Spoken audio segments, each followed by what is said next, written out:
Yeah. Yes, students. Now we will revise chapter 3, which talks about the charge of GST or levy. Like how we have charging section under Income Tax Act 4, Section 4 of Income Tax Act, general charging section. And the first section under each head of income is a specific charging section. Even under GST law, we have a charging section, which is Section 9 of CGST Act. Section 9 of CGST Act. So in this chapter, we will be learning two sections, guys. Section 9 and Section 10 of CGST Act. First part, Section 9. We will see that. We will see. India has adopted a dual GST model, that is, where the tax is imposed concurrently by both central as well as state government. On intra-state supply, CGST will be levied by central government, whereas SGST would be levied by state government. Next, intra-union territory supply, that is within the union territory. CGST would be levied by central government, UTGST will be levied by respective union territory. But actually, union territories are administered by central government only, that is president, central government through the governor, they will administer the union territory, guys. Okay. Then in case of interstate supply, central government will levy and collect IGST. Half of it is retained by them, another half they will give it to the destination state. The CGST is levied under CGST Act, that is on intrastate supply or intra-union territory, whereas UTGST is levied under UTGST Act, and this is applicable only for 5 union territory, which are Andaman and Nicobar Islands, Lakshadweep, Dadra and Nagar Haveli and Daman and Diu, Chandigarh and Ladakh. SGST is levied under the respective state legislation. Under respective state legislation. So there are 3 union territories which are having their own state legislature, that is state governments. So which are those, sir? Delhi, Puducherry and Jammu Kashmir is treated as states for GST purpose. Other than this, we have normal states 28, which is actual states. So totally 31, which we learned in the previous chapter. Supply. When is it an intrastate supply? When loss pass is in the same state. Loss and pass is in the same state or same union territory. We call it as intrastate supply. When CGST plus SGST or CGST plus UTGST would be levied. Sir, what if it is interstate supply? That is, when the location of supplier and place of supply is in two different states or two different union territory or one state, one union territory. It is what will be levied? IGST would be levied and collected by central government. Now coming to section 9. Guys, section 9 has totally 5 subsections. What is it talking about? We will see. First of all, GST is always levied on what, guys? Value of supply. And value of supply will be decided based on what? Section 15. And section 15 is common for both intrastate supply as well as interstate supply. Guys, only few provisions are specifically covered under IGST Act, whereas any other cases, in section 20 of IGST Act, they have told if there is no specific provisions covered under IGST Act, then it is mutatis mutandis, as covered in CGST Act. Means as it is covered in CGST Act, it is applicable for IGST Act also on interstate supply. Yes. So section 15 is not separately covered. Means value of supply is not separately covered under IGST Act. So whatever we will learn to calculate the value of supply under CGST Act as per section 15, it is applicable on both intrastate supply as well as interstate supply, guys. Okay, so value of supply is the one on which we will apply the GST rate. Now coming to section 9 subsection 1, which talks about FCM, guys. It talks about what? FCM, that is forward charge mechanism. CGST shall be paid on all intrastate supplies of goods or services or both, except on the supply of alcoholic liquor for human consumption, which is completely kept outside the GST, on the value determined under section 15, at such rate not exceeding 20%. As on today, the highest rate on GST in India is 28%. Clear? Half of it comes to 14%. So CGST maximum is 14%. But in the law, they have given power maximum. Even if you increase in the future, you can increase up to only 20%. Not beyond it. Not beyond it. As on today, is it 20%? No, 40. But tomorrow, if the government wants to increase the rates, can they increase? Yes. Maximum rate they can increase is 40%. So that CGST comes to maximum 20%, which is half of it. Okay, sir. So here, guys, who is liable to pay tax? Supplier under forward charge. Whereas subsection 2, PhD man, they're keeping it outside temporarily.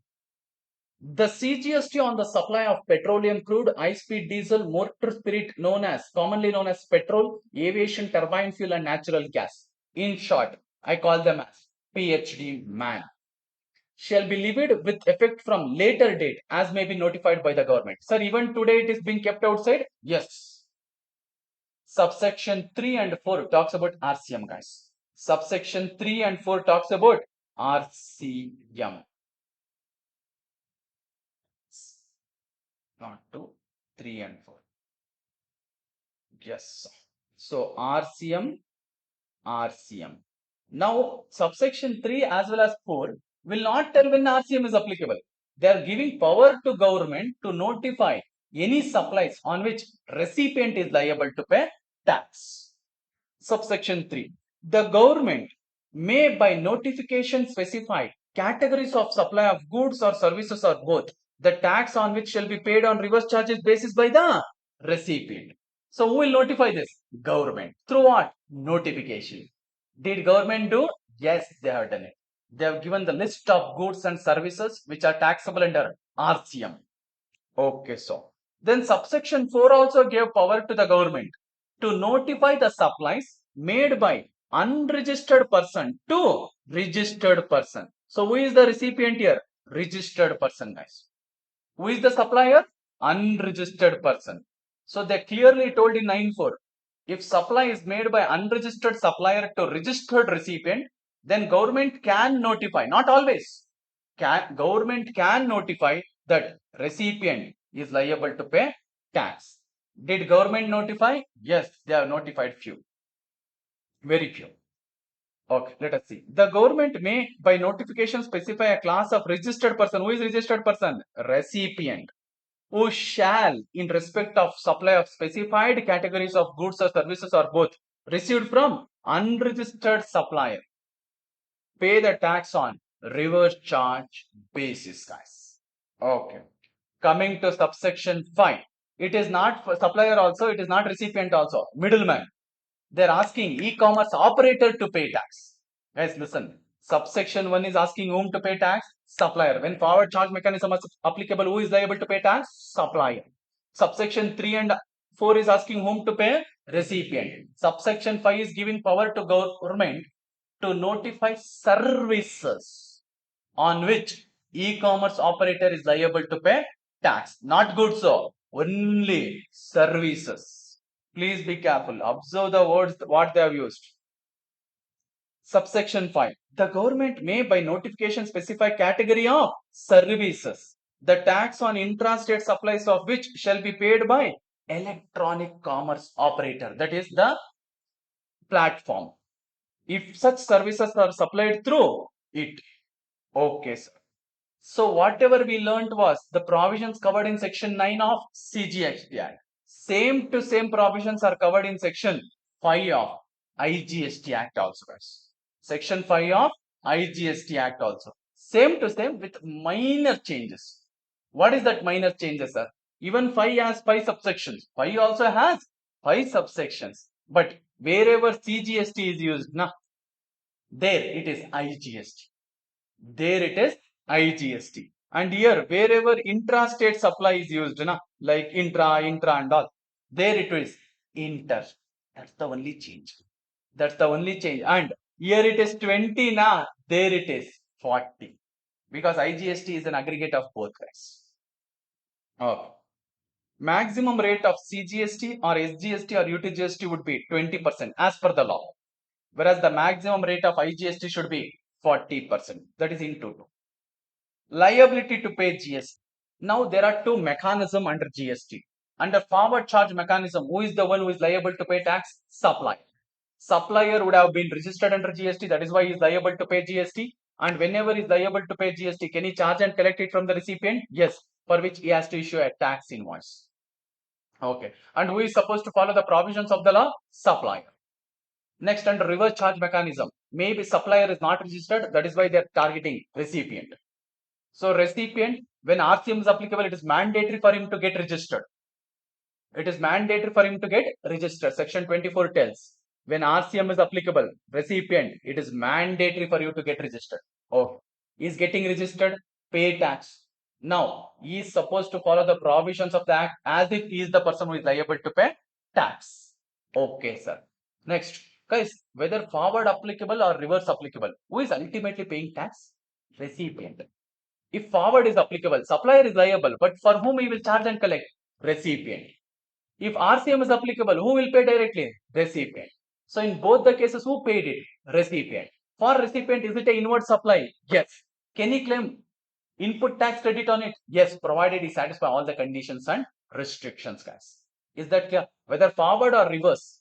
On my inward supply, if I am paying a tax, whether under forward or whether under reverse, it is an input tax for me. I can claim the credit provided I am eligible for it.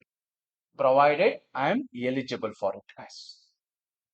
Okay. Now, list of services which are taxable under RCM. Sir, what about goods? Goods is not a part of your syllabus. Government has notified both goods as well as services, guys. But what is part of your intermediate syllabus is only services which is notified and taxable under RCM. Let us see them one by one. Please be very attentive. And this is like some students, okay, they find it difficult. RCMO exemption and all, they find it difficult. Actually, it is easy. Okay, and there is some connections between RCM and exemption. I will give that connection here also, small connection I will give, but not too much. But when I go to exemption, I will try to connect it to RCM, guys.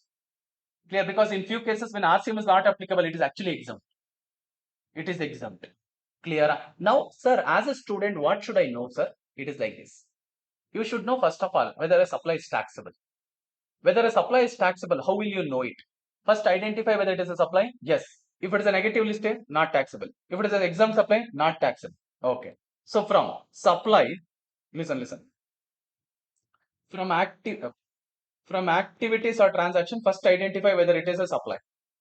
Then you will see whether it is a supply of goods or supply of services. So, okay. And from this, you will remove negative list, exempt supply. What do you get? Taxable supply. Correct. Taxable supply. Then check, is it taxable under RCM? If yes, who will pay tax? Recipient. If not, always FCM. If not, always FCM. Sir, which is taxable under FCM? Have they given? No. In the law, they have not given.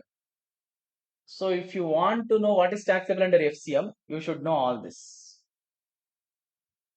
Is that clear? I repeat once again. First, identify whether the activity is a or transaction is a supply, for which you have to refer to section 7. Then you identify whether it is supply of goods or supply of services as per schedule 2. Okay, sir. Next, if it is a negative list or exempt supply, you will remove it because it is not taxable. Yes, sir. Then whatever balance I get is called what? Taxable supply. Now for taxable supply, who is liable? You identify. If recipient is liable, we call it as RCM. In all other cases, who is liable? Supplier under FCM. Hope it is clear for you. Okay. Similar chart I will give it later also when I go to time of supply and all, because connections are there. Okay. Let us learn when the recipient is liable to pay tax under RCM, guys. One by one. As I told you, there will be connections, so please be attentive, because when I go to exemption especially, I will try to connect for all this. Now also little bit of exemption I will touch, but not fully. Transportation of goods by road by GTA. Who is the supplier? GTA. Guys, I have given 3 things here. First, serial number ignore, that is entry number and all. Category of supply of service, supplier of service, and recipient. Here, whom are we targeting? Recipient. But they are clearly telling, guys, listen. What is the supply of service? Who is the supplier? Who is the recipient? If all these 3 are covered, only RCM is applicable. Even if one was missing, no RCM. If no RCM, then we will see whether it is exempt or taxable under forward charge on. Clear? But learn first RCM list. Sir, if it is not covered here, then what? Don't worry as of now. Don't worry as of now. It will be either of the two. Either it will be exempt in the exemption chapter, or it will be taxable under FCM. Or it will be taxable under FCM. So in this list also, we have not yet touched this. We have not yet touched this. Clear? Because this will come only in section 11. This will come only in section 11. So you can first consider RCM. If it is not RCM, it will be either exempt supply or taxable under FCM. Clear? Yes, because here we have to go reverse because this is given in section 9, guys, whereas this is given in section 11. Okay. Okay, let us start.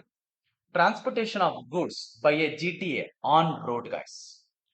Who is the recipients? Only if the following people are the recipients, RCM is applicable. Who are those, sir?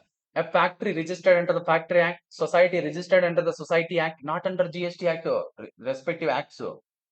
Any cooperative society, any person registered under the GST other than TDS deductor. Sir, I am registered under GST, sir, only to deduct TDS.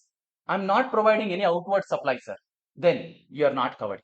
Even though you are registered under GST, for you RCM is not applicable. It is an exception given. I repeat, any registered person is covered under recipient category. But if you are registered under GST only to deduct TDS, when you are supposed to deduct TDS, registration is mandatory for you as per section 24. Yes, I am registered under GST only to deduct TDS, sir. I am not providing any outward supply, sir. In that case, I am not covered in this recipient list. Any other person registered under GST is covered. Then any body corporate, whether registered or not, any partnership firm, whether registered or not, including association of person, then any casual taxable person, registered only is covered here. Guys, even for casual taxable person, registration is mandatory as per 24. But only one exception is there. If he is supplying notified handicraft goods outside the state, turnover is applicable for him. Only if his turnover crosses 20 lakh or 10 lakh as per the special category states, he will get registered. If not, no registration. Agree na? Any other case, registration is mandatory for casual taxable person as per 24. As per 24, only if he is supplying notified handicraft goods outside the state also, for him, exemption is there. Up to his aggregate turnover crosses 20 lakh or 10 lakh. In that case, he would have not registered when he is small. Yes, sir. So if he is not registered, will he fall here? No. Only casual taxable person is registered, guys. Oh. If all these people are located in taxable territory, what is taxable territory for GST? India, including all states and union territory, up to some water level also, like territorial water, exclusive economic zone and all. Okay. However, sir, can GTA opt to pay tax under forward charge? Yes. If they opt to pay tax under forward charge, then RCM is not applicable. If they don't pay tax under forward charge, then recipient will pay tax under RCM, guys. I have given one chart for it. Let us see after a few pages. Person who is liable to pay GST for GTA services when recipient is one of the specified recipients. What all I had given in green color, na? Only if the recipient is the following people, GST is applicable. Sir, what if recipient is any person who is not covered there? No GST, exempt it is. No GST. Clear? Yes. So when recipients are specified recipients, check whether GTA has opted to pay tax under forward charge. If yes, they will pay GST either at two options. They will pay GST at outward supply at 12%, and in that case, they can claim full ITC on their inward supply. Or else they have one more option. They can pay GST at 5% on their outward supply, but on their inward supply, they cannot claim any ITC. So if you want to claim ITC, pay GST at 12% and claim ITC. Adjust input tax credit against output tax. If not, you can pay at 5%, but no ITC. This is under FCM, where GTA has opted to pay tax under forward charge. No, sir, they are not paying tax under forward charge. GTA has to intimate recipient, you pay under. Now, recipient will pay tax under RCM. Who is that recipient? Specified recipient. At what rate? 5%. Now, recipient has paid tax at 5% on his inward supply. Now, can he claim that ITC? They are telling no. As they are paying at lower rate, they told, no, you cannot claim credit. Go on. You cannot claim credit. Normally, when recipient pay tax on inward supply, he can claim credit, guys. But here, as they have kept lower rate, they are telling, we will not give credit. We will not give credit. Now, who is the recipient? Recipient of GTA service is a person who pays or is liable to pay freight for transportation of goods by road in goods carriage located in the taxable territory. Note, where recipient is other than the specified recipients, unregistered recipient or unregistered casual taxable person, then GST will be exempt. Where is it given? Sir, in exemption chapter. Is that I just mentioned a note here. So please be careful whether forward or reverse is applicable only when recipient is specified recipients. Okay. So first option is always for whom? GTA, pay tax under forward charge. If they don't go, then recipient has to come forward. The recipient has to come forward, guys. Is that clear? Yes. One first option is always for forward charge. That is the supplier. Next, second one. Many of the, I am repeatedly telling, listen, many of the list what is covered under RCM has some connection under exemption. I'm not telling everything, but many of them. So if you understand now exactly, I will go to exemption. When I am covering exemption on this topic, I will connect it, guys, and you will be able to connect with me. Legal services supplied by whom? An individual advocate, including a senior advocate or a firm of advocates, directly or indirectly. So who is the recipient? Business entity located in the taxable territory. Business entity means what, sir? Anyone who is doing business. Okay, it need not be company. Anyone who is doing the business, they will pay tax under RCM. Next, services supplied by arbitral tribunal. Business entity, if they are the recipient, they will pay tax. Then, sponsorship services provided by any person to a body, corporate or partnership firm located in taxable territory. RCM is applicable. Guys, please be careful. I already told you. They have told who should be the supplier, who should be the recipient. Only if both are satisfied, RCM is applicable. Sir, what if recipient is not a business entity, not a body corporate? Obviously, RCM is not applicable. Correct. Very simple. Keep as simple as possible because students will get all this doubt. I have seen. Sir, what if not? What if that? Not RCM. RCM is not applicable. ಅಷ್ಟೇ ಮುಂದಕ್ಕೆ ಏನು ಅಂತ we will see. Clear? Yes. See, if not RCM, if not covered in exemption also, what is it? FCM. Sir, no RCM, but it is covered in exemption. That means not taxable. Clear? Yes. But what I feel is, in the law, they should have given first exemption. Then RCM and FCM they should have talked. Clear? But still, they have given like that. Let us also do it in the same way. But I have told you how the order is. Okay, because if it is exempt in law, why are we bothered about RCM or FCM? Correct. When no one is liable to pay tax, why will we care about supplier and recipient? Clear? Yes. So, first we will learn RCM, then exemption. Anything which is taxable but not covered in RCM, not covered in exemption is taxable under forward charge. Yeah. Next. This entry is important because exclusions and all is there. Be attentive. Services supplied by central government, state government or union territory. Services supplied by central government, state government or union territory or local authority including court and tribunal. Who is the recipient? Business entity. Who should pay tax? Business entity. But excluding means the following they excluded it. What is it? First one, renting of immobile property.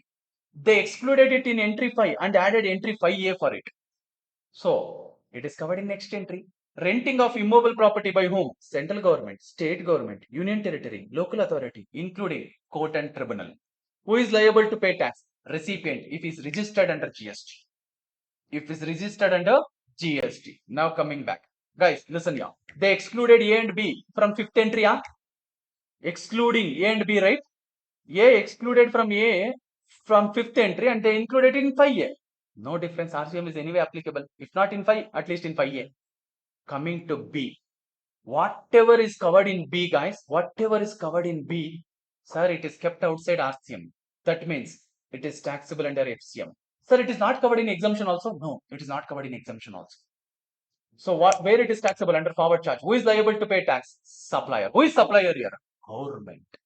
So for the following three services supplied by government, who is liable to pay GST? Government. Is that clear? Any other services, sir? Any other services? If it is for a business entity will pay tax. Business entity will pay tax. It has some connection to RC, exemption also. We will see it in exemption. Okay. What are those? Excluding services specified below. Services by the Department of Post and Ministry of Railways, that is Indian Railways. Services in relation to an aircraft or a vessel inside or outside the precincts of a port or an airport. Last one, transport of goods or passenger. All this are outside RCM. If they're outside RCM, we have to check exemption also. Now only I am telling it is not covered in exemption also. So where is it taxable? FCM. FCM. Just mark like how I have written there. Don't simply sit and watch. Sir, nice. Good movie, sir. Good movie is going on, sir. We are watching, sir. Chalo. Next, 5A, I have already done. 5AA. Renting of residential dwelling to a registered person. So owner is any person, but tenant is registered. Tenant is registered. RCM. Which house? Residential dwelling. Obviously for residential purpose. Next, 5AB. New entry. New entry. Renting of any immobile property other than residential dwelling. Any. Like commercial space and all covered? Yes. Who is the supplier? Any unregistered person. Means owner is unregistered. Tenant is registered. Who should pay tax? Tenant. Is that clear? New entry. Next, 6. Services supplied. Services supplied by a director. Which director, sir? Film director? No. Board of director. Of a company or a body corporate. Who should pay tax? Company or body corporate as a recipient. Listen here. Sir, director is also an employee of a company. He is getting paid salary. So is company liable to pay tax under RCM? No. Employment is outside GST as per negative list. Employment is outside GST. Then what are you talking about here, sir? Director fee or sitting fee, which is outside the employment. Outside the employment. If I still want to give you connection for the payment made by the company or body corporate, if they are deducting TDS under section 194J under Income Tax Act, here under GST, who is liable to pay GST? Company or body corporate. Hope you guys got it. Now, if company is paying anything to the director on which they are deducting TDS under section 192, it is forming part of salary. Under salary head, it will be taxable in income tax for the director. But now in GST, is it taxable? No, covered in negative list. Employment services. Hope you guys got it. Next, insurance agent services provided by insurance agent to insurance company. Who will pay tax? Insurance company. Come somewhere you can connect to income tax, TDS, commission paid by insurance company to insurance agent. TDS rate 5%. Now 1st October 2%. Correct? Services supplied by recovery agent to banking company or financial institution or NBFC, guys. Who should pay tax? Recipient. This recovery agent will help the banks to recover the loans. If recovery agent is an employee of a bank, then not at all covered here. Employment service covered in negative list. But what is covered here is agent, not employee. Agent, but not employer. Are they an employee of the company? No. Next, supply of services by a music composer, photographer, artist, or the like by way of transfer or permitting the use or enjoyment of a copyright. Who is the supplier? Music composer, photographer, or artist. Who is the recipient? Music company, producer, or artist. They are the one who is liable to pay tax under RCM. 9A. Supply of services by an author by way of transfer or permitting the use or enjoyment of a copyright. Author is the supplier, recipient is publisher. But author has an option to pay tax under forward charge. If he is not paying tax under forward charge, he can ask the recipient to pay tax under RCM, who is publisher.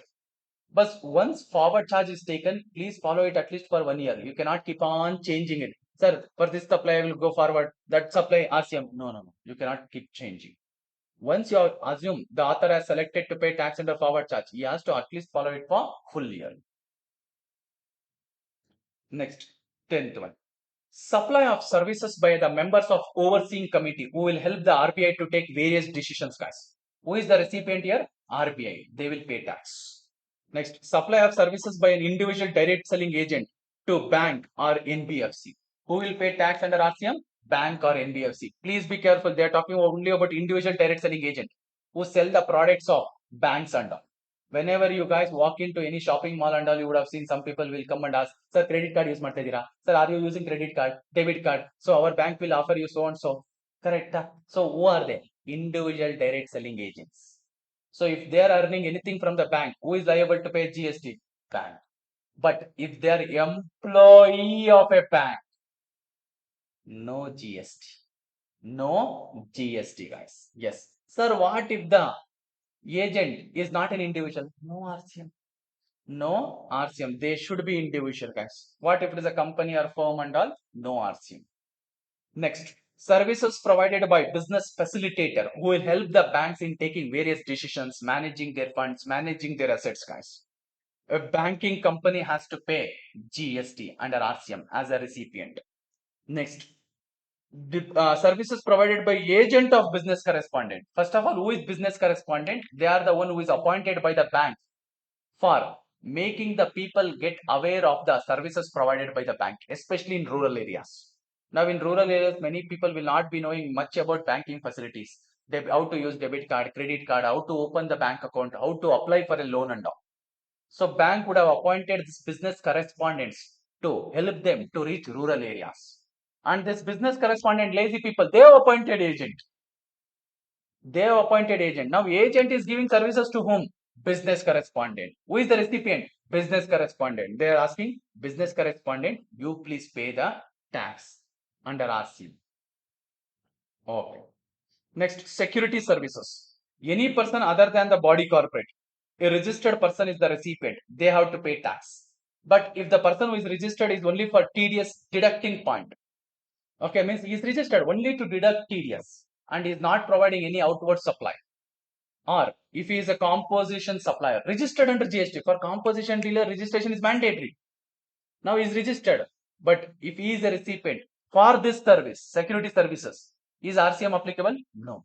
In any other case, if the recipient is registered, RCM is applicable, guys. Next, renting of motor vehicle. Who is supplying it? Any person other than body corporate who has not paid CGST at 6%, means total GST at 12%. Who is the recipient? Body corporate. Who is supplier? Any person other than body corporate. Who is recipient? Body corp. Who should pay GST? Recipient. Only if supplier has not paid tax at 12% or CGST 6%. I have made one chart for it. You let us see it. Person liable to pay GST for renting of motor vehicle. If they are paying at 12%, who? Supplier only. Supplier will pay GST and a forward charge. Next, if they are paying tax at 5%, check who is the supplier. Supplier is other than body corporate. Okay, first supplier is body corporate, forward is applicable. If supplier is a body corporate, forward is applicable even at 5%. Okay. Next, supplier is other than body corporate. Check who is the recipient.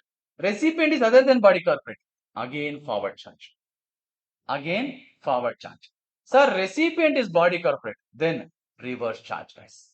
Then reverse charge. Is that clear? So remember only when reverse charge. Rest all is forward charge. Supplier is any person other than body corporate. Recipient is body corporate. And supplier is not paying tax at 12%. In that case, recipient will pay tax under RCM at 5% only. Clear? Now, sir, what is the difference between this and this two? Because in all these three cases, supplier is paying GST at under forward charge, na? Yes. See, if he pay GST at 12%, is free to claim any ITs. Whatever input tax he has paid on his inward supply. But if he is paying tax at 5% in these two cases, then he can claim limited ITC. Limited ITC means what? Only the ITC in the same nature of business. I am renting motor vehicle. If I have taken motor vehicle on rent on which I have paid GST, can I claim credit only of it? Yes. No other credit can be claimed. Only if the inward supply is of the same nature what I am providing as outward supply, I can claim credit. Any other thing, I cannot claim the credit, guys. Okay.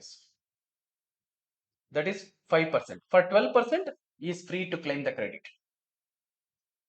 Okay. Next, services of lending of certificate securities under securities lending scheme 1996. That is, sir, 1997. Now, I don't own the securities. Can I still sell it? Yes. Short selling, we call it as in investment field. Short selling. First I will sell, then I will buy it back. So if I have to sell first, I should have? Yes. So how will I get it? By borrowing. So Lender is the supplier, borrower is the recipient. Who is supposed to pay tax under RCM? Borrower. Okay. All the above services have also been notified under reverse charge under IGST Act, plus few more additional services there with respect to import and all. Clear? Is that a part of your syllabus? No, only this much. Only this much. All these services were notified under which section, guys? 9.3 read with notification. 9.3 read with notification. Now, 9.4 gave power to the government. 9.4 gave a power to the government. Yes. What power they gave? If the supply is from unregistered supplier to registered recipient, then government can notify that recipient is liable to pay tax. Have government notified? Yes. So here you can just write referred to regular study matter. Just scratch that not covered and add referred to provisions. Okay. Yes, I will just cover it from here.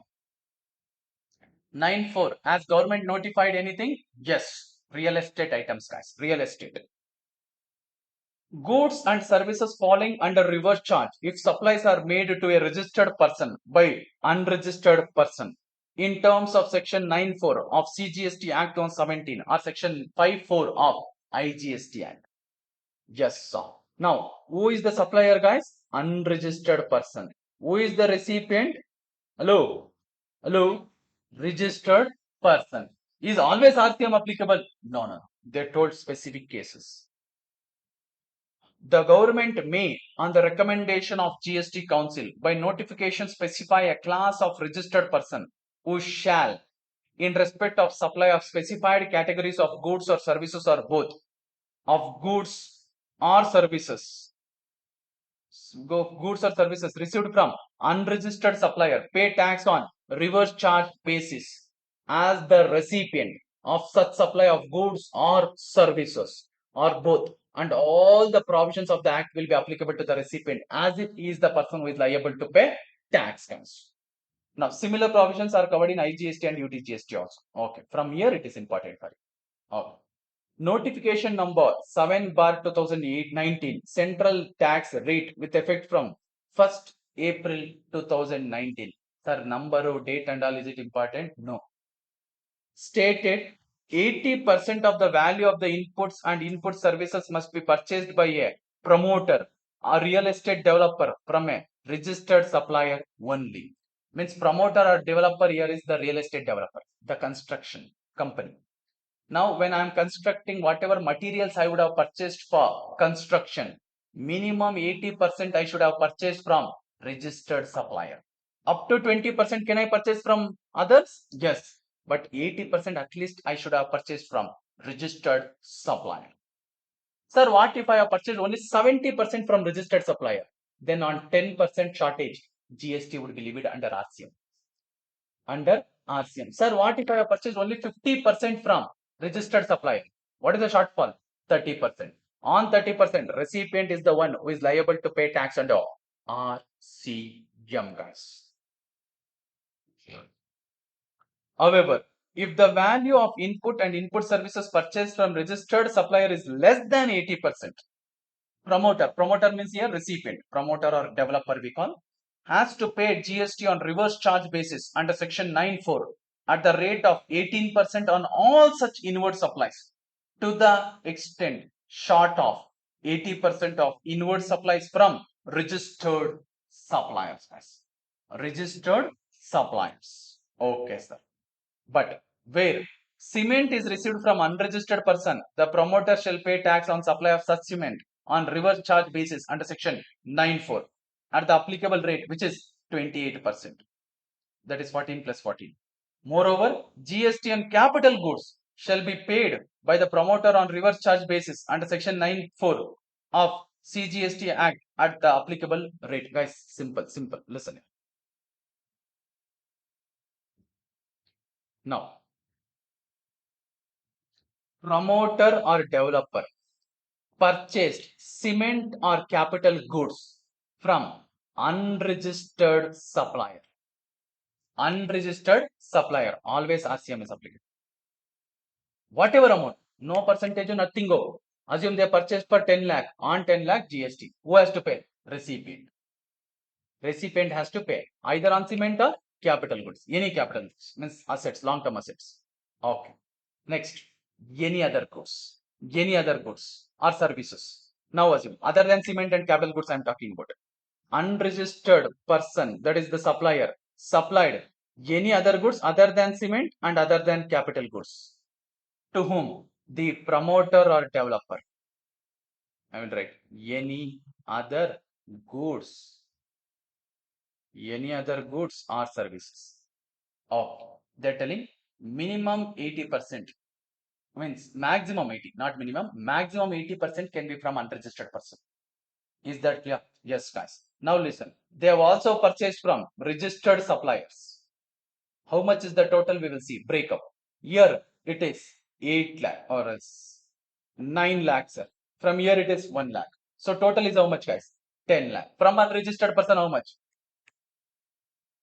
From unregistered person, how much? 9 lakh. 9 lakh. See, please observe that clearly. They have clearly told not less than 80% should be purchased from registered person. Means minimum 80% should be purchased from registered person. In that case, sir, now from registered person only 1 lakh, which comes to 10%. 1 lakh divided by 10 lakh, only 10%. So on 7 lakh, recipient has to pay tax under RCM, guys. On 7 lakh, recipient has to pay tax under RCM. Are you guys getting? 7, I am telling. 7 lakh. 7 lakh. Listen here. Listen here. Sir, how much is purchased from registered supplier? 1 lakh. What is the total supply? 10 lakh. How much is from registered person? Only 10%. Minimum how much it has to be from registered person? 80%. What is the shortfall? 70%. What is the shortfall? 70%. 70% of 10 lakh is 7 lakh. On 7 lakh, RCM is applicable. On 7 lakh, RCM is applicable. In simple, from unregistered person up to 20% I can buy. If I buy more than 20%, difference is taxable. Here I have purchased 90% from unregistered. How much excess? 70%. That is over and above 20. Is that clear? So listen, guys. Either way you learn.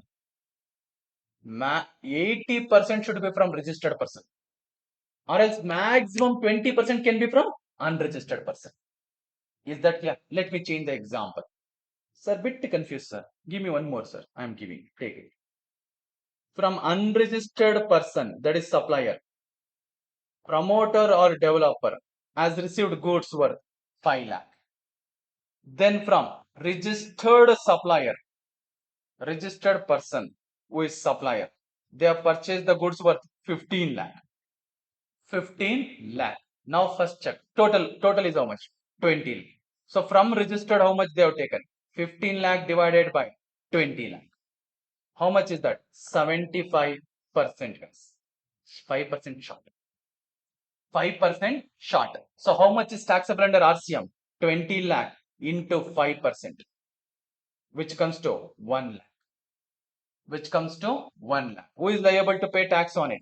Promoter or developer. Promoter or developer. Got it? Hope you understood. From registered person, how much you have to purchase? Minimum 80%. So in vice versa scenario, if I tell from unregistered person, maximum how much you can purchase? 20. Even if you purchase more than that, difference will be taxed. Difference will be taxable under RCM. Okay. And whatever percentages we discussed is for other than cement and capital goods. In this percentage of 20 lakh, in previous example 10 lakh will not include cement and capital goods. Because for cement and capital goods, always RCM. Always RCM. I mentioned it here, na? Always RCM, guys. Irrespective of the amount, irrespective of the percentage. Okay, sir. Then coming back, guys. However, following goods or services or both are not required to be purchased from a registered supplier by a promoter. Means that 10 lakh or 20 lakh will not include the following also. It will not include already two things. What are those? Cement to capital goods. It will not include the following also. What is it, sir? Services by way of grant of development rights, services by way of long-term lease of land, because they are purchasing land and buying, building it, or else they are taking the lease of land and building it. For that, is this conditions or restrictions and all is applicable? No. Against upfront payment in the form of premium, salami, development charges, etc., FCI and electricity, high speed diesel, motor spirit, natural gas, especially large items and all is outside GST. Whereas when you take the right of the land or purchase the land to construct the building, even for that, FSI means floor space index. Floor space index, for any of this, I have taken the right to construct the land or building building on land. So in that case, sir, taking any of this will be considered in that 80% criteria and all? No, guys, it will not be. Next, 9.5. 9.5 gave the power to the government to notify any services on which tax is supposed to be paid by e-commerce operator. That is the platform. Platform. So which are those, guys? Normal e-commerce operator, how do they work? You know, na? So someone else will list their goods or services on e-commerce platform. So if you want to buy it, or if you are willing to buy it or get that services, you will book and get it. Clear? Actually, I will just show here only it is there. You can see e-commerce operator display the products or services actually supplied by other person. So other person is the actual supplier. We call them as e-commerce participant. Even in income tax, TDS was there, 194. Oh, yes. Consumer buys such goods or services through platform. They order for it. Then the actual supplier supplies it to whom? To the customer. Now, who will receive the amount from the customer? Platform. Now, platform will receive the amount and send it to the actual supplier now? Yes. Now, who is the actual supplier? The seller whose product or services is listed. But here they are asking e-commerce operator, it is difficult for us to trace that supplier. You pay the tax. You pay the tax, especially guys, if it is a online delivery, Swiggy, Zomato, or even Uber or Ola cab service. Now it will be difficult for the government to trace these people, the actual suppliers. So they're tracing whom? The platforms. Swiggy, Zomato, Ola, Uber. They're asking them to pay tax. They're asking them to pay the tax. I have given you along with the examples in the images. You can observe. Yeah. The government may notify specified categories of services, only services, not goods. The tax on intra-state supplies of which shall be paid by electronic commerce operator. If such services are supplied through it, see, look at the beauty. Under forward charge, who should pay tax? Supplier. Under RCM, recipient. Here, not supplier also, not recipient also. Papa, middleman. Who is he? E-commerce operator. They're asking him to pay. But if he is liable to pay tax, it is as if he is liable, all the provisions he has to comply with. All the provisions of GST he has to comply with us. Okay. So the following categories of services are notified by the government. Which are those? One by one. Services by way of transportation of passengers. Only passenger, not goods is covered here. No goods. Please be careful. By a radio taxi, motor cab, maxi cab, motorcycle, or any other motor vehicle except omnibus. Except omnibus supplied by a company. That is the bus service. Abhi bus and all you would have heard. Clear? Yes. So through this, assume through Abhi bus, if you are booking a bus ticket or seat, assume who is providing it? VRL. And is it a company? Yes, VRL is a company. In that case, who will pay tax? VRL. Clear? Sir, no, sir. Assume the actual supplier is a small transportation company, individual, sir. Who will pay tax? E-commerce operator. Who is the e-commerce operator in my example? Abibus. Oh. The tax on omnibus services provided by a company. Who is the supplier? Company. They will pay tax. Who? Company. Sir, if supplier is not a company, individual or partnership firm or any other person, who will pay tax? E-commerce operator. E-commerce operator. So your Ola, Uber I have given, or any other platform, especially for book survey, booking the bus ticket and all, you can use various platforms. Clear? Even through PhonePe, Google Pay also you can book, or Abhi bus. So in any other number of platforms are there. So all this will fall under this category, guys. Next, services by way of providing accommodation in hotel, inn, guest house, clubs, campsites, or any other commercial places meant for residential or lodging purposes. Who will pay tax? E-commerce operator, except where the person supplying such service is liable for registration under section 22(1) of CGST Act. 22(1) talks about turnover applicable for registration limit, guys. Aggregate turnover. Now assume supplier aggregate turnover is already more than 20 lakh or 10 lakh. Is registered under GST. Who should pay tax? Supplier. Clear? For example, Indian hotels. Sir, they are very big. They are already registered under GST. Now I booked through a platform a room in Indian hotels. Who should pay tax? Indian hotels. Indian hotels. Sir, now the hotels are small, sir. They're providing accommodation service. Their turnover is within 20 lakh or 10 lakh. Who should pay GST? The platform through which the accommodation is booked. Example are OYO or Make My Trip, guys. See, there are number of platforms here, but I have just given whichever is famous, which you guys also might be aware. Next, services by way of housekeeping such as plumbing, carpentering, etc., except where the person supplying such service is liable for registration under section 22 subsection 1. If supplier is already registered under GST because his aggregate turnover is more than 20 or 10, he will pay GST under forward charge. If he is not registered, most of these guys who provide services through platform, they are small. They would have not registered. So in that case, whom are they targeting? E-commerce operator. Example is urban company. You know, through urban company, you can book various services. But here what is covered is only housekeeping services. Sir, I booked massage services, sir, makeup services, painting services, sir, through urban company. In that case, who is liable to pay tax? Is it covered here? No, e-commerce operator is not covered. Why? Because here only what is covered is housekeeping services. Next, supply of restaurant service other than the services supplied by restaurant, eating joints are located at specified premises. Now, what is specified premises? Specified premises would mean premises providing hotel accommodation service having declared tariff of any unit of accommodation above 7,500 per unit per day are equivalent.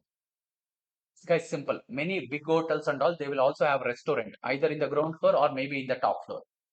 Clear? Now, sir, I have booked the food. I have booked the food in a hotel from a hotel who has a restaurant on the top floor, rooftop. Clear? Yes, sir. I have booked it through Zomato or Swiggy, sir. Now, who is liable to pay tax? Zomato, Swiggy, or the supplier? Now, if they are also providing accommodation, assume they have various rooms. Even for one room, if the value per day is more than 7,500, the tariff what they are charging per room, if it is more than 7,500, then they will pay tax under forward charge. Who? Supplier. No, sir. All the rooms, whatever they are providing is less than 7,500. Or else they have only restaurants, sir, no accommodation. Then who will pay tax? E-commerce operator. That is Zomato or Swiggy, guys. Example is Swiggy or Zomato. Yeah, so please be careful, especially all the cases have some small exception. Yeah, what is it? For example, here omnibus service by company, they will pay tax. Oh, company. Here, if supplier is registered, he will pay tax. Here, supplier is registered, he will pay tax. Here, if it is a specified premises, supplier will pay tax.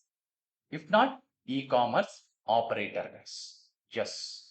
Next, when e-commerce operator is supposed to pay tax, all the provisions will be applicable for him. And sir, what if he doesn't have any, if he has any office or branch, he will take care. He will pay the tax through that. Sir, if this e-commerce operator doesn't have any office here, then his representative has to pay it. Sir, he doesn't have any representative also. They should appoint representative. They should appoint representative, guys. Okay. Next, guys, shortcut to remember this. I have formed it as a Rath. A Rath Yatra. Okay, Rath Yatra will happen in Odisha. Puri Jagannath, if you guys are aware of. Now you are planning to go for it. So you have to book the tickets. Yes, transportation of passenger. Now you need accommodation there. You are booking accommodation service through the platform. Then Sir, after going there, what about Kana? You will order through Swiggy or Zomato, restaurant service. Then also, sir, when I was there in the room, some problem happened with us. Clear in the room, and they asked me to get it repaired for myself. Who the hotel? Sir, we are penalizing you. You are the one who broke this. Please repair it. So I booked housekeeping services or some galeej I have done. Dirty. I have dirty the place. So they asked me to clean it by myself. I am also lazy to do. What did I do? Book the housekeeping services through urban company. Good to remember. Rath Yatra. Rath Yatra it is called as or Rath Yatra or Rath Yatra. So try to remember that. Yeah, just guys. Done with 9. Done with 9. One more section in this chapter. Section 10, which talks about composition scheme. Guys, in income tax, we had under the head PGBP something called as presumptive scheme 44 AD, ADA, AE. Why they gave it? To reduce my compliance burden. If I am doing small business or profession, then, sir, it is very difficult for me to maintain books of accounts, get it audited, worry about what is allowed, what is disallowed. Sir, how will I know all this? I am a techie person. I want to focus on my business. My business is a startup. I want to focus more there. Then in that case, they told, okay, don't maintain books of account, don't get it audited and all. I will tell you, you just give me your sales figure, gross sales figure. We will tell you what is your income. Pay tax on it. That's all. Same way under GST. Guys, the rates are actually applicable 5%, 12%, 18%, 28% on various goods. So whenever I am supplying any goods or services, I have to check the classification, HSN code or SAC code, okay, which is applicable for goods or services. And I have to decide what is the rate applicable for my goods. And what happens? I cannot especially acquire the customers in the initial stage. Assume guys, I am selling my product at 100 plus GST 18 rupees. I may think, anyway, 18 rupees I will not pay na. 118 I will charge to the customer. Definitely you can charge. But now assume your competitor is selling the same product at 110 or 100. Whom will your customer prefer to? Competitor, substitute product. So in order to acquire the market, at least in the beginning, what you have to do? You have to keep the price as low as possible. Clear? So there also one pricing strategy is there. That is, sir, okay, I will not pay tax at normal rate.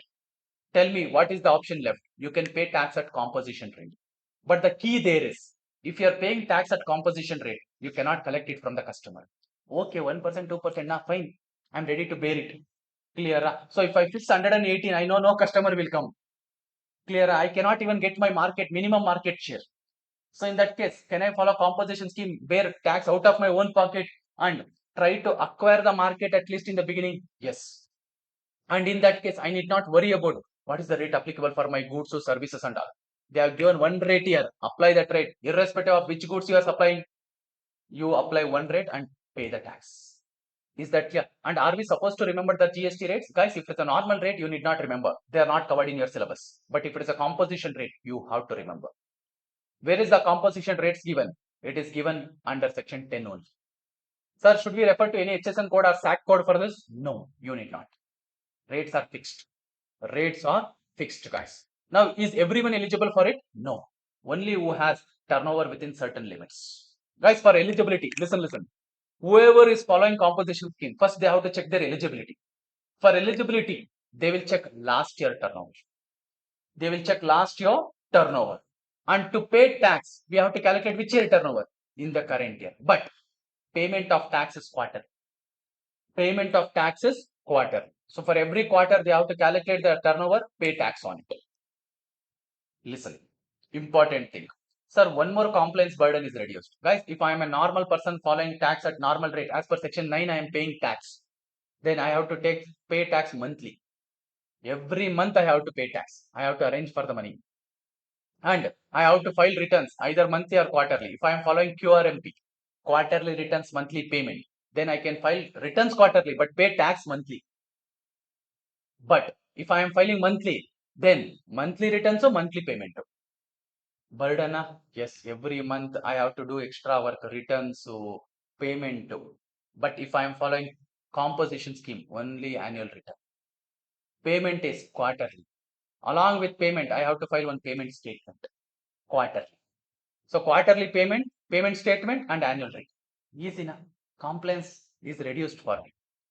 But obviously there are, when there is one benefit, it will come with some disadvantage also. What is it, sir?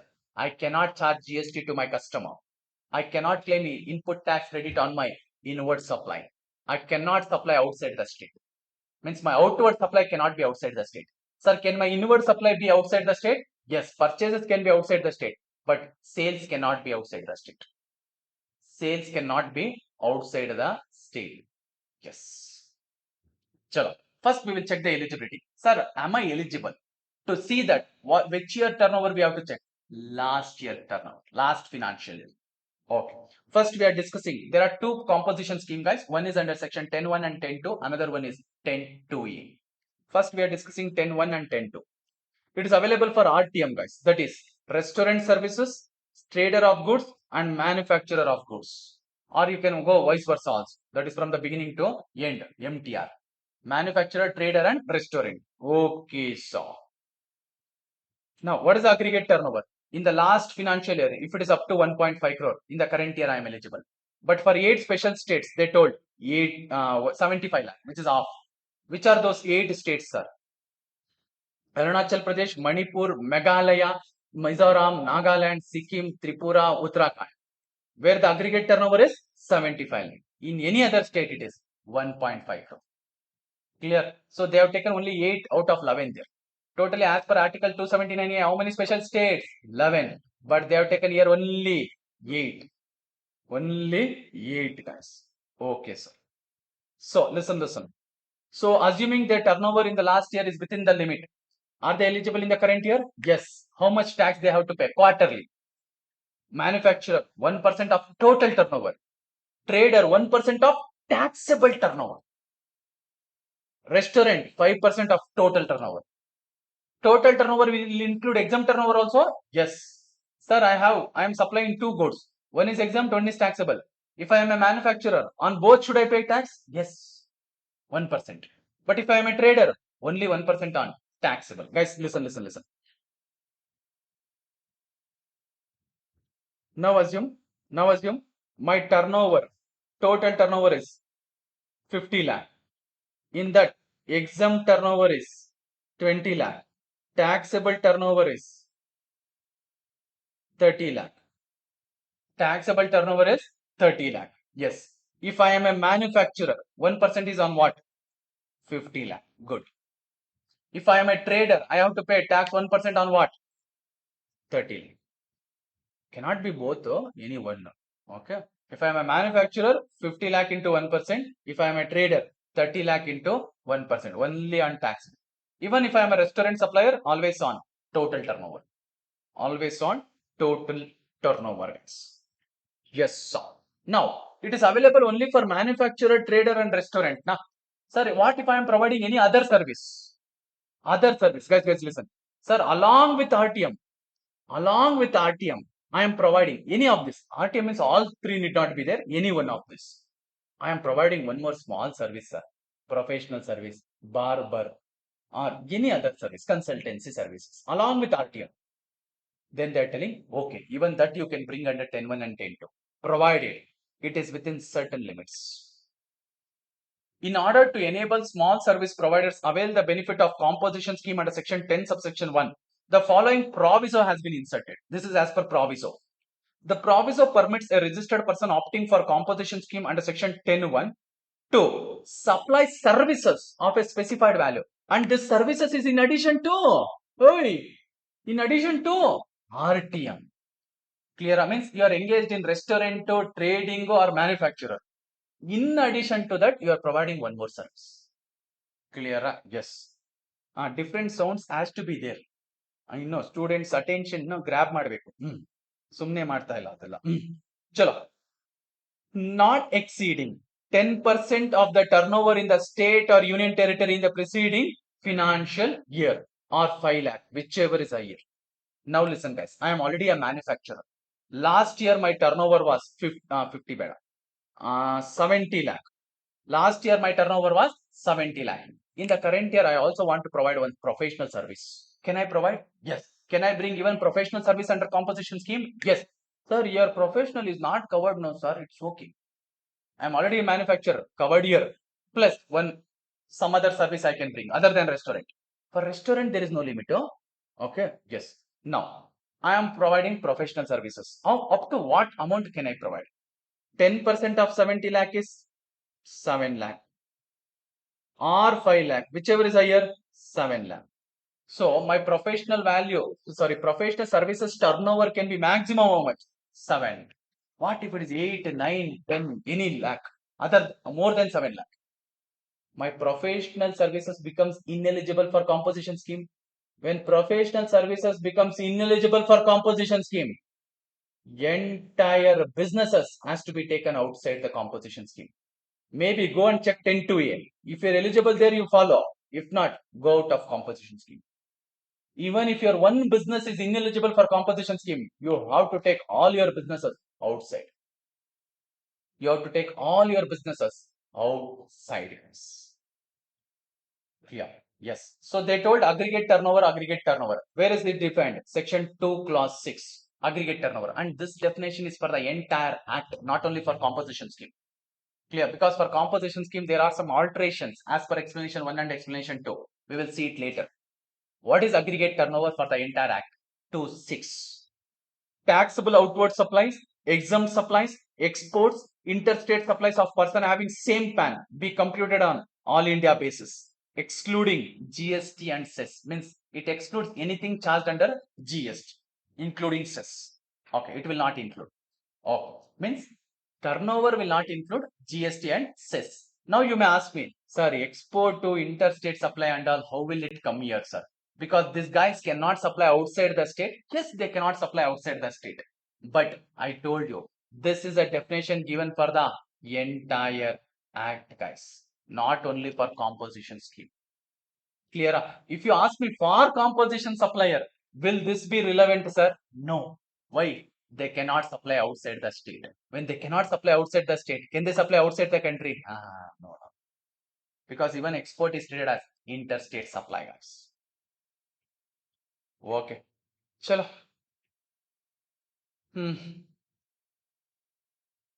Now coming to 10 to A. 10(1) and 10 to A understood. Available only for whom? RTM plus any other marginal service. Now if I am not eligible for my business for 10(1) and 10(2), can I go and check 10 to A? Yes. See, always knock the door of 10(1) and 10(2). If they are not opening, only then go and knock for 10 to A. Don't straight away go and knock 10 to A. So in simple, you are going and checking eligibility in 10 to A only if you are not eligible for 10(1) and 10. Okay. 10 to A is for whom? Service supplier. Sir, I am providing only service, sir. No RTM, only professional, only consultancy, only legal. Am I eligible for 10(1), 10(2)? No. Straight away go for 10 to A. Or else, mixed supplier who is not eligible for 10(1). For example, I told you here we got 7 lakh. Now, assume professional services I am providing is 10 lakh. Is professional services eligible for 10(1)? No. So take both manufacturing as well as professional services outside. Sir, can I go and check 10 to A? Yes, if you are eligible, follow it. Provided last year turnover is within 50 lakh.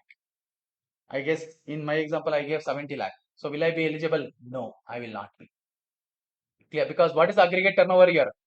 To check the eligibility, last year my turnover should be up to 50 lakh for any state. For any state.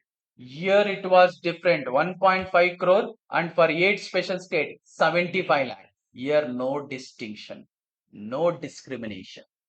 For all states and union territory, 50 lakh. What is the tax rate, sir? 6% of the total turnover. Guys, please be careful. Whatever rates I have given is total rate. If they ask only CGST, means half of it. Half of it. For example, here of 0.5, 0.5, 2.5 and 3%. Yes, sir. Next, the following people are not eligible for composition scheme. Even though their turnover in the last year is within the limit, still they are not eligible for composition scheme. Both the composition scheme, guys. Both the composition scheme. What are those? A person engaged in supply of goods or services which are not leviable to tax under GST. Means petroleum, PhD man, or even alcohol. They are kept outside the GST. Yes. So can they come and follow composition scheme? No. Sir, how come, sir? They are outside GST. Why will they come and check composition scheme? Assume they are providing something else also. I'm supplying pen along with petrol. For pen, can I follow composition scheme? No, I cannot. If I'm engaging in supply of petrol which is outside the GST, I cannot bring any of my business under composition scheme. Next, sir, I am supplying pen along with crops which are exempt under GST. Can I follow composition scheme? Yes. Crop is covered under GST but exempt. So that means, can I follow composition scheme? Yes, I can follow composition scheme. Clear? If it is exempt, I can follow. But if it is not at all covered under GST, I cannot. I cannot, guys. Next, a person engaged in making interstate outward supplies. Sir, can I take inward outside the state? Yes, possible. Next, a person, that is the supplier, engaged in making supply of goods or services was there, but now they have cancelled out the goods, only services. Through e-commerce operator who is required to collect tax under section 52. So e-commerce operator is supposed to collect TCS under section 52 for the supplies made through them other than RAT. Other than RAT. So here they are telling the supplier who is supplying services on which e-commerce operator has to collect TCS. They are not eligible for composition scheme, only services. Please be careful. Next, a person who is engaged in the manufacture of bat tip. Bat tip. What is that bat tip, sir? Manufacturer. What? Hello? What? Manufacture of fly ash bricks or fly ash aggregate or fly ash blocks, bricks of fossil mills or similar siliceous earths, building bricks, aerated water, and earthen or roofing tiles. Tobacco products, ice cream, pan masala. If you are a manufacturer of all this, sir, what if I'm a trader? You are eligible. You are eligible. If you are a manufacturer, not eligible. Now listen, sir, what is this bat tip, sir? Shortcut. B for bricks or blocks. A for aerated water. T for tiles. T again for tobacco. I for ice cream. P for pan masala. Easy to remember? Yes. So manufacturer of bat tip is kept outside. If I am a trader of bat tip, can I follow? Yes. Next, if I am a CTP or an RTP, that is casual taxable person or non-resident taxable person, I cannot follow composition scheme. Guys, in all these cases, irrespective of their turnover, they are not eligible. For both, I have given one common list. One common list. They are not eligible for both the composition schemes. Okay, sir. Actually, who is not eligible for 10.1 and 10.2 is given in 10.2. Who is not eligible for 10.2A is given in 10.2A only. List is almost same. List is almost same. One extra list here was, if I am providing any other service which is not marginal, then I cannot follow 10.1. Clear? Sir, can I follow 10.2A? Yes, maybe. Providing any service other than restaurant which is not marginal. Means professional or legal or consultancy I am providing. It is not a marginal. And for restaurant, is there any limit 10% to 5 lakh? No, no, no. It can be within 1.5 crore. Totally. Totally. Okay. Coming to conditions and restrictions. Person opting for composition levy has to comply with the following conditions. The option to pay tax under composition scheme lapses from the day on which his aggregate turnover crosses during the current financial year exceeds 75, 1.5 or 50 lakh, whatever it is. Guys, assume I am covered under 10.1. I am from Karnataka. The day my turnover crosses 1.5 crore, I have to go out. Assume the turnover in the current year crosses 1.5 crore on 10th November. Can I request the proper officer, sir, I will continue till 31st March anyway, till the end of the year? No. Immediately you have to move to section 9. Immediately you have to move to section 9. Even if you violate any condition, for example, assume on 15th November I supplied one goods outside the state. Immediately I become ineligible. Immediately I have to switch to section 9. Start paying tax at the normal rates. Once I go to section 9, can I claim ITC? Yes. Can I collect tax from my customers? Yes. Can I issue tax invoice to my customers? Yes. But if I am under 10, I have to pay tax out of my own pocket at concessional rates, that is composition rates.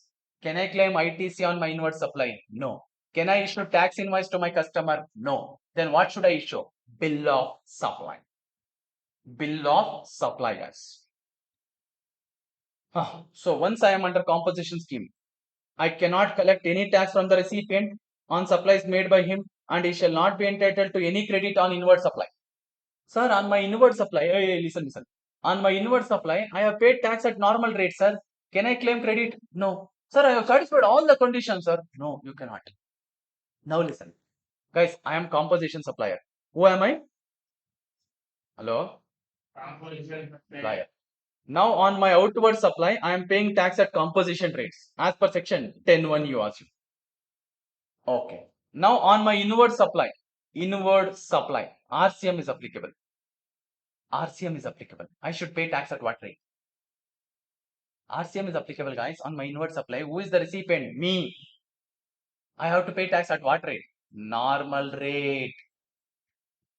Composition rates are only for my outward supplies, not on my inward supply. Now, sir, I have paid tax at normal rate. Can I claim ITC on this? No, you cannot.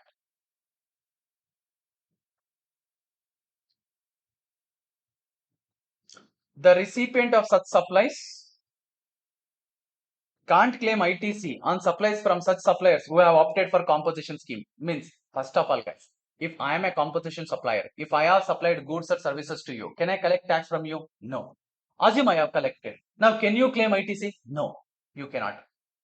So, the recipients who have purchased the goods or services from the composition supplier are not eligible to claim ITC for this supply. Now, assume you have made supplies from other people who are under section 9. On that, can you claim ITC? Yes, you can claim ITC on those. Only for the inward supply from composition supplier, you cannot claim credit. First of all, you would have not paid tax. By mistake or intentionally, I have collected, you assume. Now, can you go ahead and claim credit? No. Next, he cannot issue tax invoice to the recipients. What can he issue is bill of supplies. Then, he shall mention the words composition taxable person not eligible to collect tax on supplies at the top of the bill of supply issued by him. So whichever bill of supply or document is issuing, on the top he has to mention composition supplier not eligible to collect tax. And he shall mention the words composition taxable person on every notice or signboard displayed at a prominent place at his principal place of business at or and every additional place of business. Means in every branches he has to disclose that he is a composition taxable person, guys, even on his signboards. Next, the conditions and restrictions applicable are for both the composition scheme, that is 10(1) as well as 10(2)A, guys. Next, the composition scheme, if opted, is applicable under one PAN, and then it is applicable for all the businesses under one PAN or none. Now listen, guys. I have operation in 5 states. I am registered in all the 5 states. Can I follow composition scheme? Yes. Sir, you told you cannot supply outside the state. I told I cannot supply outside the state. But can I have business in multiple states? Yes. But in each of these states, I cannot supply outside the state. Assume, guys, in one of the state I supplied outside. That state becomes ineligible. Yes. All your states has to go out of composition scheme. Means all the registration has to go outside the composition scheme. Even if one registration or even if one business become ineligible for composition scheme, then all your business and registrations has to go outside 10 and follow 9. Now you listen. Sir, I was doing business in 5 states. In one of the state, I started manufacturing aerated water. Now, can I continue for the remaining 4 branches composition scheme? No. All 5 branches has to go outside the composition scheme. All 5. Means every entire business you have to take it to section 9, guys. Okay. This is what, guys. Is that clear? Now, one more thing. I was the manufacturer. I was providing professional services. I guess the value what we got was 7 lakh. Assume the turnover from professional services is 8 lakh. Now professional services is ineligible for 10(1). Yes. So can I take only professional services out or including manufacturing? Including manufacturing, take out. Go and check 10(2)(a). If you are eligible, follow it. If not, go out from there also. Go and follow 9. Is that clear? Yes. And there are procedure, guys. Once you are going out from 10 to 9, you have to intimate the department. Clear? And you have to give the stock details and all. Why I have to give stock details? Because whatever stock I am having on the date preceding the date I am going from 10 to 9, I am eligible to claim credit on it. I am eligible to claim the credit on it. Yeah. Advance that is given in section 18. Special cases, input tax credit in case of special cases, we will learn there. Advantages and disadvantages of composition schemes. Theory questions might be expected. For advantages, I am reading first. No classification of goods are required. Yes, sir. Single GST rate is applicable on all the supplies made. Yes, sir. Then no requirement to issue tax invoice. Yes. What will you issue? Bill of supply. Then payment of tax is what? Quarterly. Whereas if you are under 9, monthly you have to pay. And return filing is annually.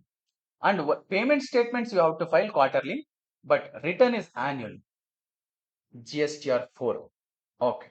Next, coming to disadvantages. Composition dealer cannot avail the benefit of ITC. Papa, he cannot claim ITC. Then he cannot charge tax on the supplies made by him to the recipients. Then he cannot, the recipient also cannot claim ITC. That is, my buyers also have a disadvantage. Okay. Then a limited territory of business. Why, sir? I cannot supply outside the state. I cannot supply outside the state, guys. Yes, so. Then coming to, guys, what is aggregate turnover? 2 clause 6. Taxable outward supplies plus exempt supplies plus exports plus all interstate supplies under one pack. We should always calculate it on all India basis. Sir, I have 10 branches, 20 branches. Calculate individually, then aggregate. Now that 1.5 crore and all is there. Is it branch wise? No, all India wise. If all your branches put together, if turnover crosses 1.5 crore, immediately will become ineligible. Immediately will become ineligible, guys. So please be careful. It is calculated on all India basis, PAN based. Okay, so but and it aggregate turnover will not include GST and cess chargeable under GST Act, guys. Now, only for composition scheme purpose, they have given some explanation. This is only for composition scheme purpose. What is it, sir? Explanation 1. As per explanation 1 to section 10, while computing the aggregate turnover in order to determine the eligibility. Guys, to determine eligibility, which year turnover we will check? This year, huh? No, last year.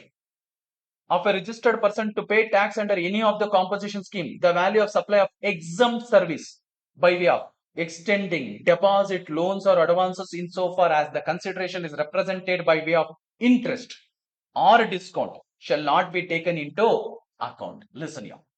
First, what is aggregate turnover definition, guys? It will include taxable outward supply, exempt supply, export, interstate supply, calculated on PAN based, but it will not include GST.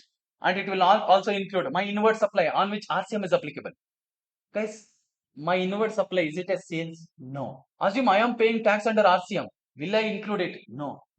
All this are given in 261. 2.6 only. Now, one explanation is giving some extra adjustment. They're telling it will not include one exempt supply. All other exempt supply, is it included? Yes, only one exempt supply. In short, I call it as financial service, guys. What is that exempt supply?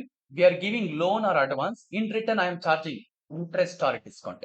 Bank and financial institution do this. Clear? So they give loan or advance. In return, what are they charging? Interest. And sir, when is it discount, sir? Bill discounting and all you have seen. Assume you had a bill, face value 1 lakh. The maturity period is 3 months. You cannot wait. Sir, I cannot wait, sir. I want immediately, sir. Went to the bank, discounted the bill today only. They paid you 90,000. What is it they are earning? 10,000. The discount, whatever you suffered, discount allowed, 10,000 is earning for a bank. Is it exempt for them? Yes, it is exempt service. In short, what do we call it as? Financial service, guys. Should it be included while checking the eligibility turnover? No, sir. It should not be included. Guys, listen, yeah. Let me simplify it with an example. Sir, I have taxable turnover 60 lakh. Exempt turnover 40 lakh.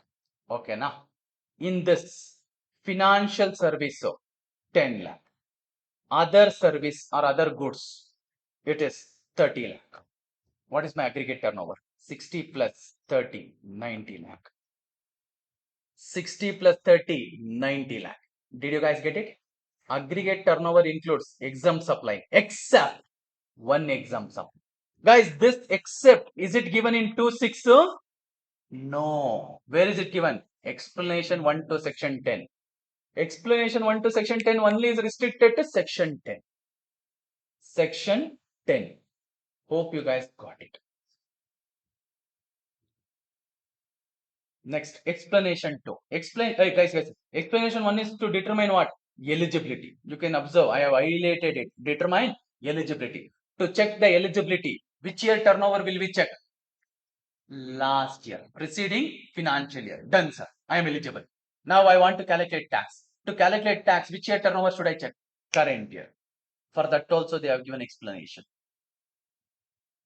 Explanation 2 to section 10 clarified that for the purpose of determining the tax payable by a person under this section, the expression turnover shall not include, this is an additional item here, supplies from first day of April of financial year up to the date when such person becomes liable for registration under this act, and exempt supply of services provided by way of extending deposits, loans or advances insofar as the consideration is represented by way of interest or discount.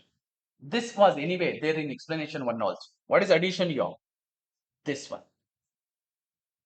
Clear, guys? In simple, when you have started the business or profession newly, whatever is the limit applicable for you up to registration limit,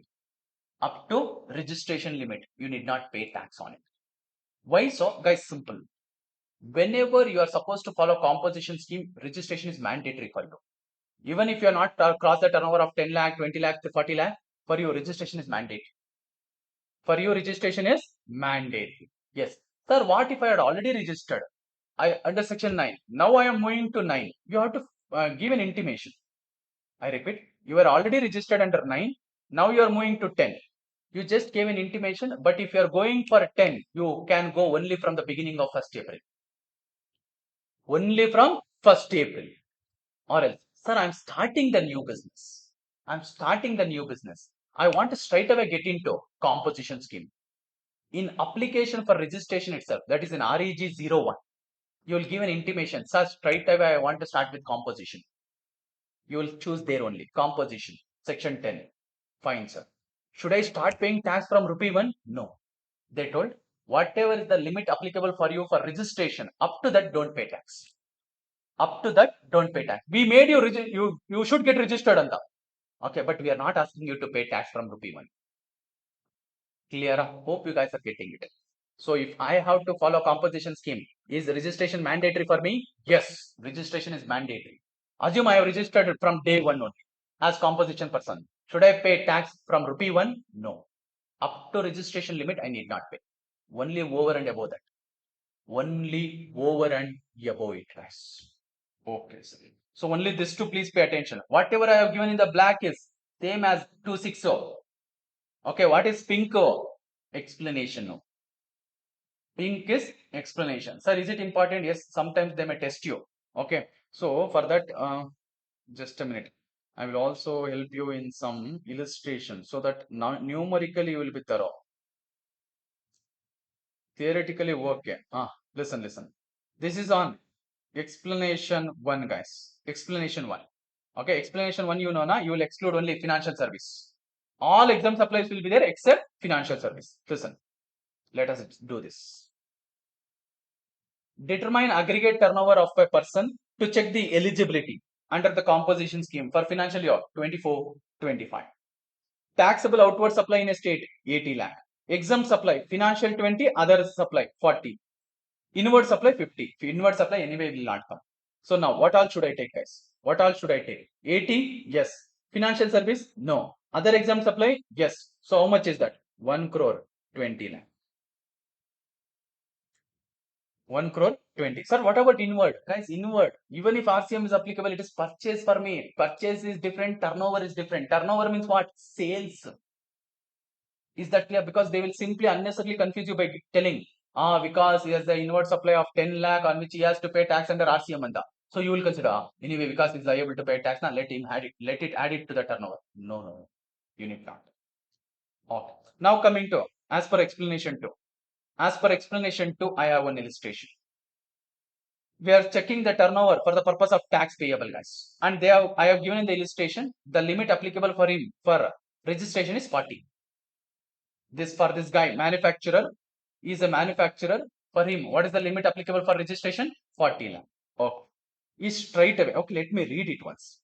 Why to confuse? Determine aggregate turnover of a manufacturer for determining the tax payable. Tax payable under composition scheme, assuming the threshold limit applicable for registration for him is 40 lakh. Also tax payable by him under composition scheme. Manufacturer is in the first year of his business. Means they are giving int about explanation 2. That item up to 20 lakh or 40 lakh. Here they only told what is the limit applicable? 40 lakh. Reduce that much. Guys, listen. Sir, taxable outward supply should I take? Yes. Exempt supply should I take? Yes. But not financial. So should I take other exempt supply? Yes. Then inward supply? No. So how much? 65. Aggregate turnover of the manufacturer for determining the tax payable under section under composition scheme is 65. But should I take full 65? No. Why? 65 lakh minus 40 lakh. As per explanation 2, we have to reduce the turnover limit for registration. So on what amount he will pay tax? Only on 25 lakh. Only on 25 lakh. So on 25 lakh, how much is the tax, guys? 1%. 1%. Hope you guys got it. Now listen. Now listen. Beautiful. What if this guy is a trader? What if this guy is a trader? Same answer. Same answer. Same answer, huh?